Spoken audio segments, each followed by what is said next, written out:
welcome back to the channel, and today we're going to answer the question that is going around on Twitter and is very controversial at the minute, that is Honeysuckle overrated? Now, going through its form, it's had 13 starts, won 13, and it's had 9 grade 1s, so that slightly answers my question right off the start. I think any horse that can win 9 grade 1s and over £800,000 in prize money speaks for itself, and it is probably an all-time great. Especially because when you look at the combination of what it's done for racing, the fact that it's a female jockey on board, Rachel Blackmore, who has done a terrific job, faultless every time, and Honeysuckle and Rachel do have a perfect combination and an unbeaten one at that.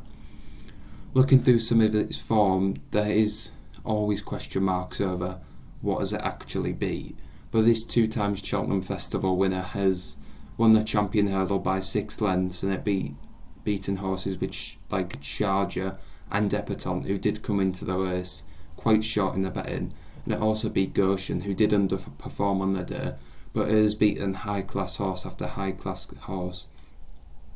Look a few years earlier at the Cheltenham Festival, when it won the Mares Hurdle, it beat enny deux for Willie Mullins and Paul Townend, and that was a very sought after horse. It was a very high class horse, and to beat enny deux at Cheltenham was a test of how good Honeysuckle actually is.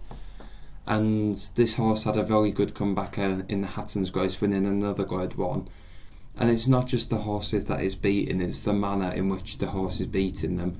If we look at its last 4 starts, it won the Hatton's Grace by 8 lengths, the Paddy Power Champion Hurdle by 2¼ lengths, the Champion Hurdle at Cheltenham by 6½ lengths, and before that won by 10 lengths, beating Abracadabras at Punchestown.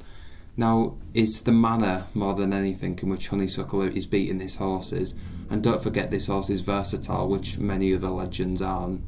If you look, Honeysuckle has won over 2 miles and 2½ miles in races which have tested her speed, stamina and everything in between really. If you look at some of the horses now, like LTO recently retired, that is without doubt a champion, but it did only do it over 2 miles. You'll remember when it stepped up in trip to face Surname, it was defeated, and that Surname hasn't done a lot since. So it's a test to Honeysuckle how well she's done over 2 miles and 2½ miles. And another very telling factor is she won the Hatton's Grace on good ground, and she's won on soft and heavy ground, so she's conquered fields in all conditions over all trips, and that is why I believe she is a true great. So comment down below if you agree with me or you do think she's overrated and your reason why, and don't forget to like and subscribe.